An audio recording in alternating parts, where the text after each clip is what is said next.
Assalamualaikum warahmatullahi wabarakatuh. Alhamdulillahi wassalatu wassalamu ala rasulillahi wa ba'd. Saudaraku,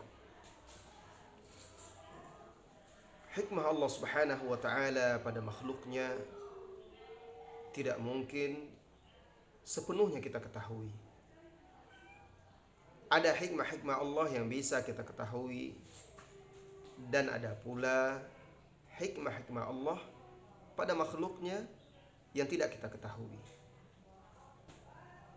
Yang jelas, setiap mukmin wajib mengimani bahwa Allah subhanahu wa ta'ala tidak menetapkan satu perkara atau tidak melakukan sesuatu kecuali ada hikmahnya, atau dengan hikmah dan keadilannya.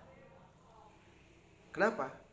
Karena Allah subhanahu wa ta'ala suci dari segala kekurangan, suci dari kesia-siaan, suci dan bersih dari celah.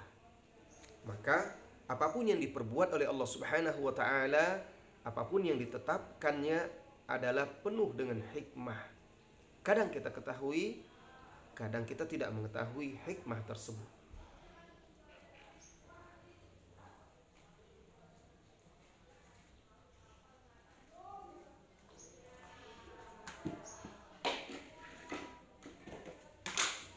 Nah,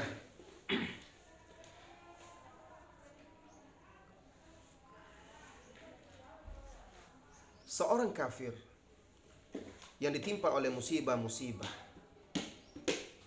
maka itu adalah karena kekufurannya, hukuman atas kekufurannya, pembangkangannya atau maksiat-maksiatnya kepada Allah subhanahu wa ta'ala.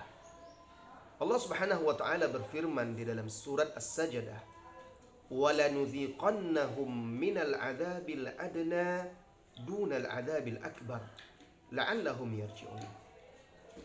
Dan kami pasti akan menimpakan kepada mereka dari azab al-adna selain daripada al-azab al-akbar.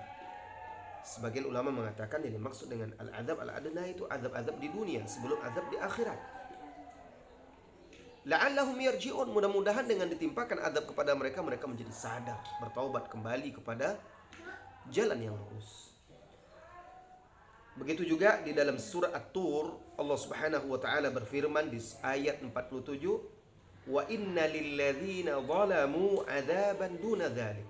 Dan sesungguhnya bagi orang-orang yang zalim ada azab selain daripada itu.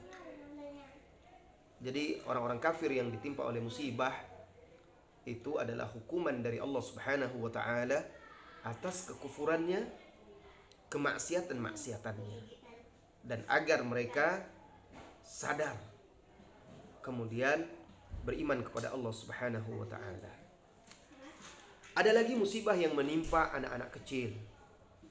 Nah, musibah-musibah yang menimpa anak kecil itu bisa jadi hukuman terhadap orang tuanya, bapak ibunya, atau ujian bagi kedua orang tuanya.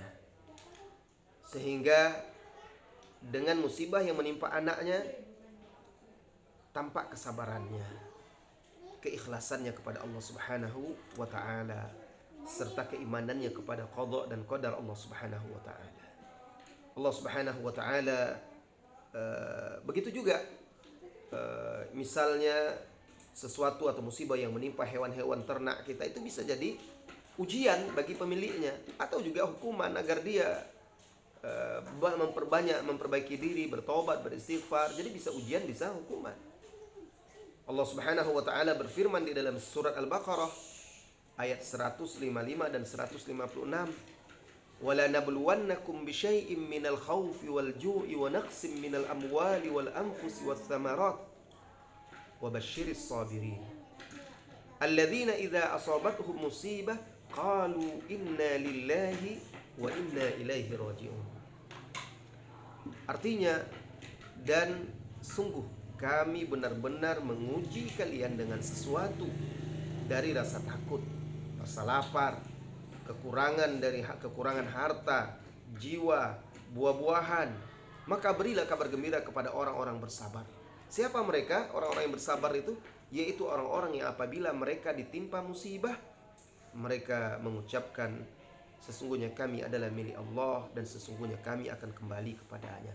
Di ayat ini Allah akan timpakan kepada kita sebagian rasa takut, bisa jadi ada rasa takut, hilangnya rasa aman, atau juga kekurangan rezeki, rasa lapar, atau juga kekurangan harta, kekurangan jiwa. Kekurangan jiwa di sini maksudnya diwafatkannya orang-orang yang kita cintai, kekurangan buah-buahan,